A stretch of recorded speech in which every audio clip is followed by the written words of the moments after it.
मैं दिव्या हूँ और मैं हमारे माटी के मोती युवा ग्रुप समूह का एक हिस्सा हूँ। मैं विकास और मैं भी इस यूथ ग्रुप का पार्ट हूँ।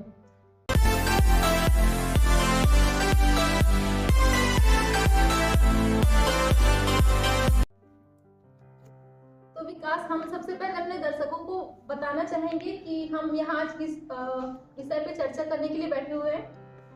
बिल्कुल, जो हमारा जो उद्देश्य है इस यूथ ग्रुप का वो ये है कि जो बच्चे हैं और शिक्षा है उनके बीच जो दूरी है बढ़ती जा रही है, तो फिर वो जो दूरी है उसको कम करने के लिए हमारा जो यूथ ग्रुप है वो कैसे अग्रसर रहेगा।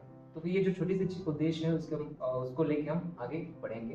तो दिव्या, मैं चाहता हूँ कि हमारे पास कुछ क्वेश्चंस हो ताकि हमारा जो बातचीत है वो आगे बढ़ सके, है ना। तो फिर आपके पास भी कुछ क्वेश्चंस होंगे, तो उस क्वेश्चंस के माध्यम से हम आप जो बातचीत है उसको आगे बढ़ेंगे। हाँ। तो दिव्या, पहला क्वेश्चन मेरा ये है आपसे कि ये जो माटी के मोती वो तो बहुत सुंदर नाम है, लेकिन हमारे पास भी अलग नाम हो सकते हैं। तो उस अलग नाम को रखने के बजाय सिर्फ हमारा ये जो माटी के मोती है उसको हम क्यों रखे हैं? इसके पीछे का रीजन दर्शक जानना चाहेंगे, जो हमारे साथी जो वीडियो देख रहे हैं जानना चाहेंगे, है ना। क्योंकि जो मिट्टी के मोती जैसे हम बात करते हैं तो फिर उसका उद्देश्य होता है कि जो गांव से एक पनपी हुई हमारी जो एक युवा है या फिर मोती है जिसको हम युवा के तौर पर मान रहे हैं, तो फिर उनके द्वारा काम जो किया जा रहा है वो एक यूथ ग्रुप का पार्ट हो सकता है, जहाँ तक मैं समझता हूँ। लेकिन मेरा क्वेश्चन ये और है कि क्या ये हमारे बच्चों और ये जो युवा है और युवा की जो प्रतिभा है उनसे क्या जुड़ा हुआ है? हाँ विकास, तुम्हारा अनुमान बिल्कुल सही है।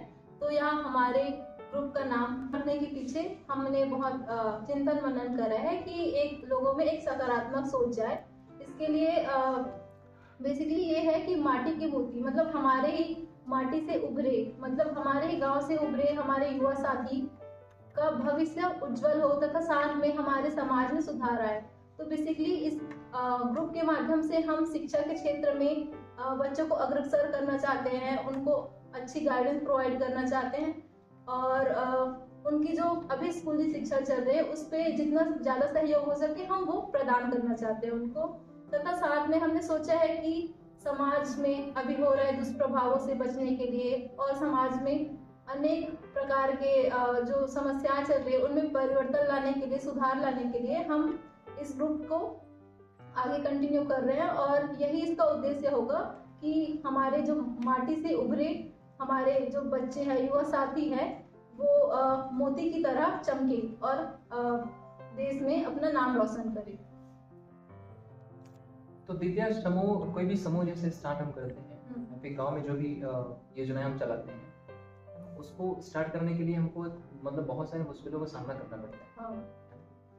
तो फिर हमारे जो दर्शक हैं और जो साथी हैं वो जानना चाहेंगे कि इस ग्रुप को बनाने के दौरान या फिर ये जो हमारा यूथ ग्रुप है उसको बनाने के दौरान कौन कौन सी मुश्किलें को हमको सामना करना पड़ा और इसको किसने सोचा, और ये जो युवा हैं वो हमारे साथ जो अभी जुड़े हुए हैं वो कैसे मतलब उनको हम जोड़े इस कार्यक्रम में। तो फिर क्या इसके बारे में थोड़ा विस्तार से चर्चा हो सकती है और क्या दर्शक जान सकते हैं? तो हम दर्शकों को अपनी पहल की शुरुआत की जो थोड़ी सी हम ब्रीफ में कहानी बता सके वो जरूर बताना चाहेंगे ताकि अन्य लोगों तक भी संदेश पहुंचे और वो भी चाहे तो हमारे इस ग्रुप के साथ जुड़े।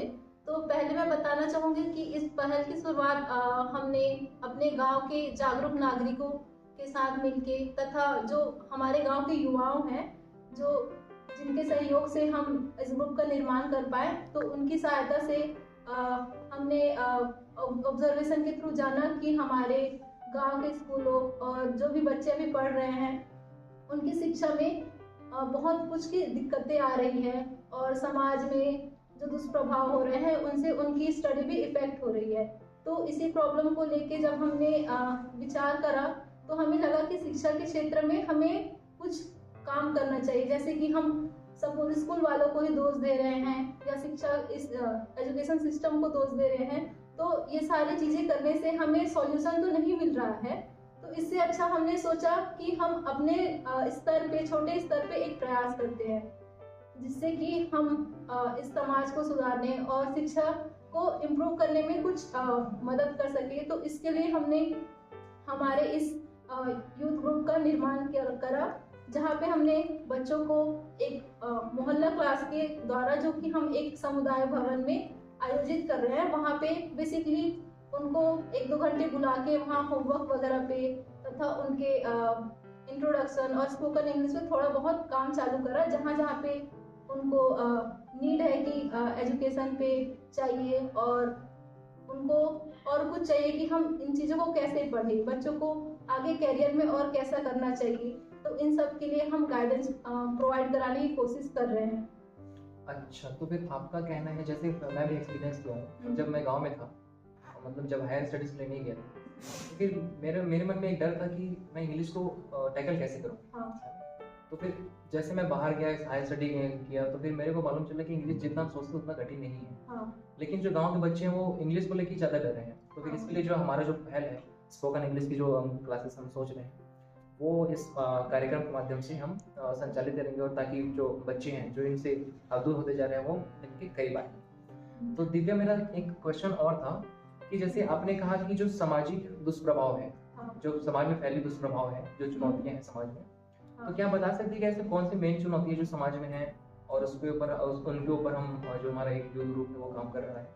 तो ये सब हमारे दर्शकों को भी जानना चाहिए कि जैसे समाज में बहुत सी दुष्प्रभाव अभी आ रही है, और जो पहले से भी है, जैसे नशा को लेके हो गया, बच्चे अभी अपने आसपास के वातावरण को देख के अभी उस पे जा रहे हैं, और ऐसे हम बोल सकते हैं कि बुरे लोगों की संगत में आके, संगति के कारण वो नशे में जा रहे हैं।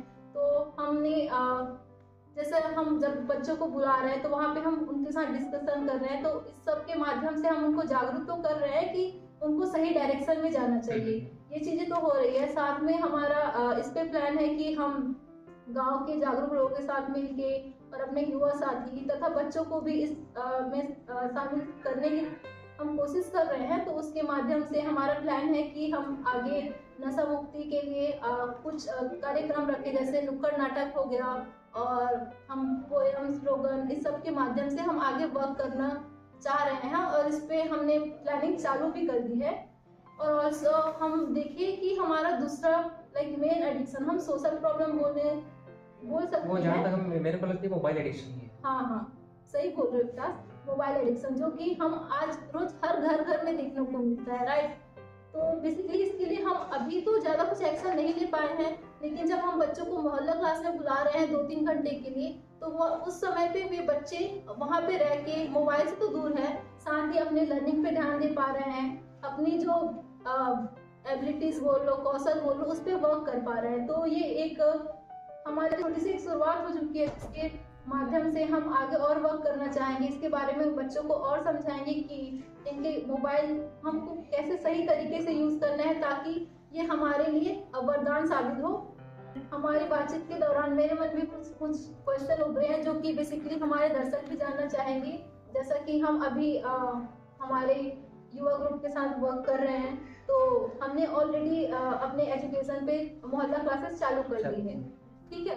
तो हम दर्शकों को भी बताना चाहेंगे कि हमारे आंकड़े क्या है।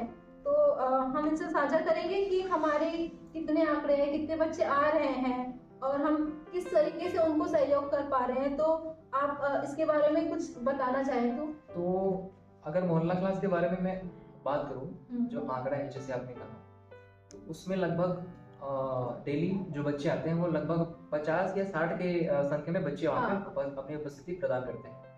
और साथ ही साथ जो वहाँ पे वॉलंटियर्स के नंबर्स होते हैं, वो कहीं ना कहीं लगभग हमारे पास जो वॉलंटियर्स हैं, जो ग्रुप है, वो लगभग 7-8 ही है। तो फिर उसके हिसाब से जो भी हमारा जो सकारात्मक बदलाव है, अभी जो बच्चों की लर्निंग है उस पर हम वर्क कर रहे हैं। साथ ही साथ अब जैसे अभी हम आपसे रूबरू कराए हैं कि जो होमवर्क वर्क की क्लासेस है ना, और बच्चों के साथ जो सीखने सिखाने की जो प्रक्रिया है वो भी वहाँ पे जारी है।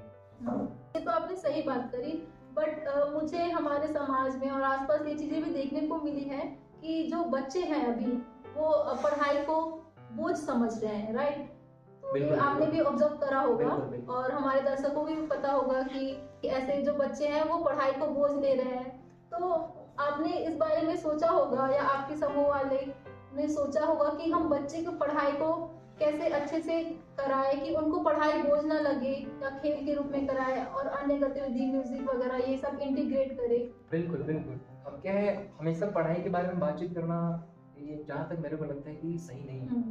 क्योंकि एक प्रकार से सही है, लेकिन अगर बच्चों के सामने सिर्फ पढ़ाई पढ़ाई बात करें तो फिर वो उनको मजा नहीं आएगा। तो फिर इसके लिए हम जो प्लान बनाए, हमारा एक प्लान है वो ये है कि हम बच्चों को खेल खेल में गणित कैसे सिखाएं, और साथ ही साथ अगर कुछ बीच में एंटरटेनमेंट हो, है ना, जैसे संगीत के माध्यम से हो या फिर कोई गीत के माध्यम से हो या कहानी के माध्यम से हो, ये भी हम वहाँ पे इंक्लूड करने जा रहे हैं और इंक्लूड किए हैं, ताकि बच्चे भी अपनी जो एक स्किल है वो भी डेवलप वहाँ पे कर सके, और साथ ही साथ बच्चे वहाँ पे कुछ सीख सके। और जो सबसे मेन बात आती है दिव्या यहाँ पे, वो है कॉन्फिडेंस। कि अधिकतर बच्चों में कॉन्फिडेंस नहीं हो पाता, क्योंकि एनीवे अगर इंडिविजुअल बात करें तो फिर कॉन्फिडेंस बिल्कुल आएगा, राइट, लेकिन अगर ग्रुप में बात करें तो फिर वो कॉन्फिडेंस नहीं आ पाता। फिर हम उसमें कॉन्फिडेंस बिल्ड कैसे करें बच्चों में, ये भी हमारा ये प्रोग्राम है, उसका एक पार्ट है। हम इस पॉडकास्ट को खत्म करने के पहले हम ये भी बताना चाहेंगे कि जो हमारे युवा साथी इसमें पार्ट लिए हैं,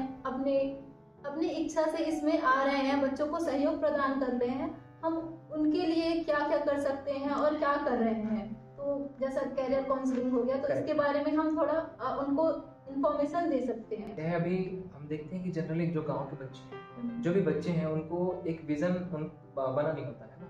जो बच्चे हैं वो आगे तो खैर बढ़ रहे हैं, लेकिन वो एमलेस हैं, है ना, उनका जो एक एम होना चाहिए वो नहीं है। तो फिर इसके लिए हम सोच रहे हैं, मतलब एज अ ग्रुप, कि क्यों ना हम कैरियर काउंसलिंग की जो क्लासेस हैं या फिर कैरियर काउंसलिंग के लिए बच्चों को एक अवेयर कराएं, ताकि वो लोग जो भविष्य में आगे कैसे बढ़ सकें, है ना, और बच्चों में ये जो थिंकिंग है, इसको कैसे हम डेवलप कर सकें कि फ्यूचर में भी कुछ हो सकता है या फिर भविष्य में उसको कर सकते हैं। हाँ विकास, हमारी एक पहल भी अच्छी रही कि हमने कुछ बच्चों को कॉम्पिटिटिव एग्जाम्स के लिए, इसके लिए उनके बारे में जानकारी दी।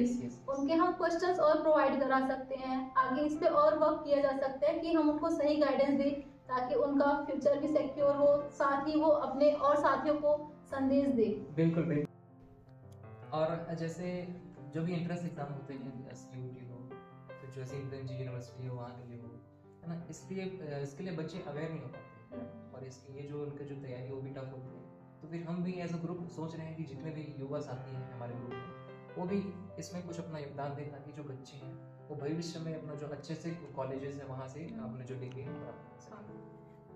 तो विकास, हमने तो बहुत सारी बातें बता दी अपने ग्रुप के बारे में, तो हम चाहेंगे कि हमारे दर्शक जो भी है और आसपास के हमारे जो लोग हैं वो भी हमारे साथ इस पहल पे जुड़े, राइट? ये बिल्कुल बिल्कुल। हाँ। और जो आपकी जो सहभागिता रहेगी बच्चों की जो उज्जवल भविष्य उसके लिए, है ना, और जो समाज में जो विकास के कार्य करना हो रहा है उसके लिए, और साथ में जो सकारात्मक बदलाव है उनके लिए जो आपकी भागीदारी रहेगी वो हमारे लिए महत्वपूर्ण है।